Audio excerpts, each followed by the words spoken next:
Jazz, I think, means a whole group or having a whole combination of things, whether it's music, whether it's sound, whether it's people. It's almost like a conversation.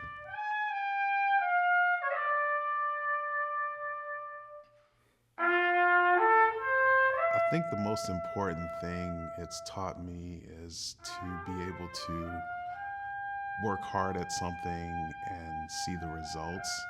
Even though the results may be long-term, you don't always see the results in a very short amount of time, but the results do eventually show up.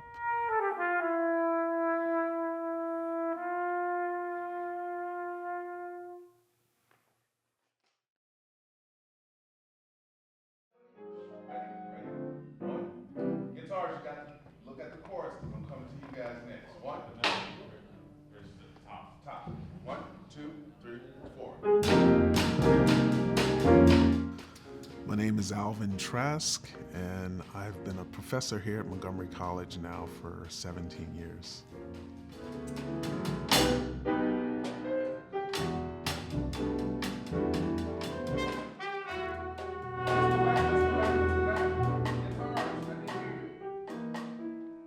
Right now in the band, we're still recovering after the pandemic in terms of the number of students. You know, right now we're still functioning mainly as a very small combo between 6 to 8 players. No, we're not making those changes. Guys, let me hear piano. But definitely the numbers are down a little bit after the pandemic. I was very new to jazz drumming in 2015. I was a rock drummer my whole life, and I wanted to learn to play swing style, and I knew nothing. And so he broke it down really elementary for me in the big band situation. And he was like, you gotta accent the 2 and 4 on the ride, really bring to life that kang-lang of the swing style of the ride pattern. So I did my best to do that, and it bare fruit as I progressed as a drummer.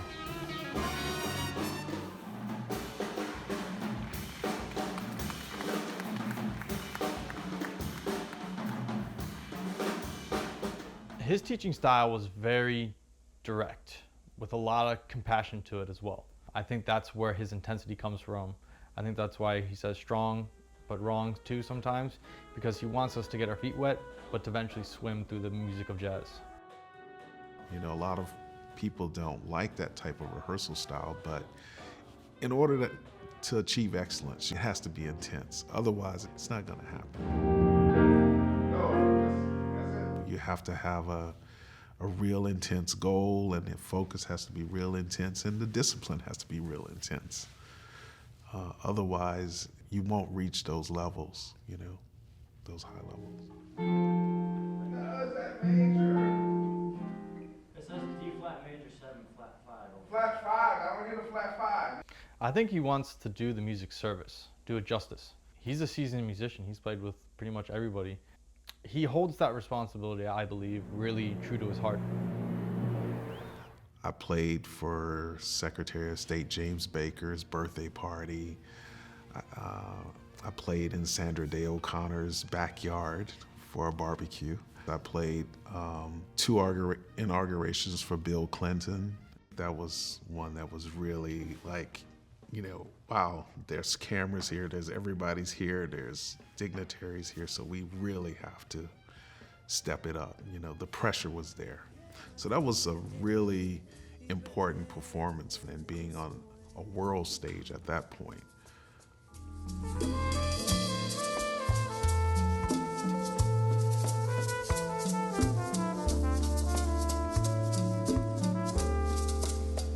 I don't think I ever missed a day of practice for a long period of time in my 20s.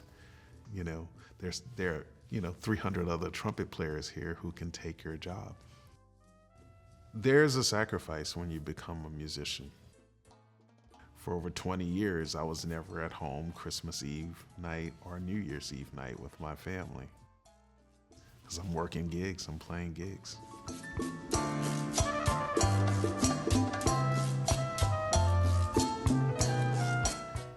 it's tough. It's a big sacrifice. And I often tell my students, I say, you have to understand what you're entering into. Something I had aspired to do later is become a director of jazz studies or something at a university. So that's how I ended up at MC. To me, it means that it's a hidden gem to have someone as successful as Trask, guiding us as college students. It's a true, amazing opportunity to really learn from a seasoned musician in the jazz world and music world in general. It was almost like a dream job in terms of being able to do that. I was a student here. A week before, all the songs are expected to be completely finished and all that stuff. We pretty much play as hard as we can. Crash or burn. Becoming a teacher and educator, I think I became a better musician. You can't sound bad. You have to impress them. So that was a challenge too, to really be able to motivate them and impress them at the same time. I think it informed a lot of things in my teaching about how to talk to a student to get motivation out of a student, even the student who's not the strongest player, but yet bring out something from that student. I think he wants people to sort of broaden their horizons. I think I've benefited a lot from Trask, and we have a good relationship. This guy, he makes the program. He's why I'm there. He's why basically anyone is there. He's the director. That's always been my main goal, and a continual goal is putting them in the real performance arena.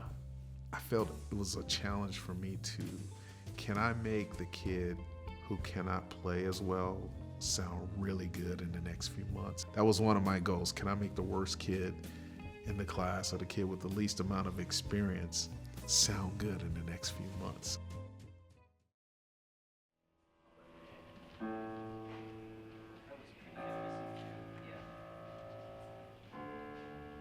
It doesn't really feel serious until you're on the stage. Yeah, I thought it was true. Really, when you get to the stage, now it's time to shine. Now it's your chance. Take a chance, Don't worry about missing a note. Don't worry about cracking a note. Just go for it. And trying to have them adapt that sort of attitude of freedom to just express yourself. Don't worry about, as I say, strong and wrong. If it's gonna come out, let it be strong, for sure. Because that's the only way you can make correction. You have to be able to hear what's not okay to get to what's okay. That's the most important, I think. He wants a good show to be put forward, and you don't understand that is going to happen until you're on stage. There's a slight fear, of course, naturally in us that oh, I don't want to mess up as a musician. I don't want it to crash and burn. But he's truly prepared us well, Trask. Good environment he created. Oh, 725. Good, right on time. If you ever get a chance, listen to Clifford Brown's record, the beginning and the end. Clifford Brown's going after this note on a condenser, and he goes, he misses it. He goes again, he misses it again. He goes and he misses it again.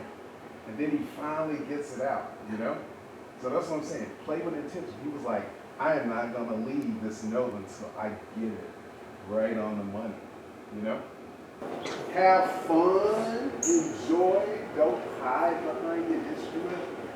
Shine your instrument like the sun is coming up, Don't hide it. And keep your ears open, guys. All right, guys, let's start making our way to the side stage wing. To which side you want to come on? You do it. About to go Copy, on. once everybody in spot, we'll go.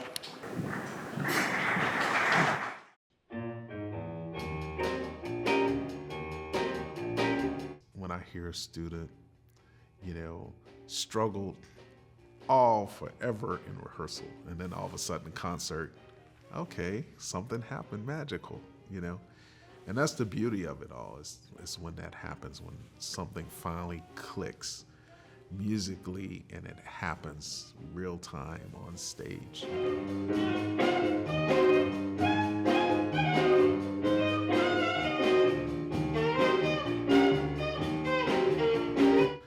And that's the best part about it, you know, is when that finally comes up. So that's always a good surprise.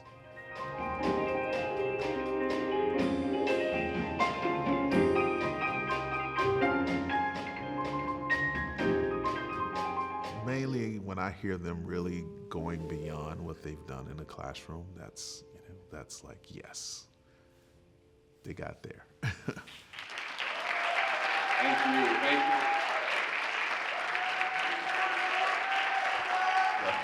I thought the show went really well tonight. I mean, like I said, there were a lot of surprises in some of the student solos, which I'm always eager to hear that, you know, and that's what I tell them. I said, that's what the music is about, is when you rise to the performance level. You're tired, but you still go for it, you know, relentless. Once again, the MC Jazz Ensemble, thank you for coming out tonight. Thank you, thank you, thank you.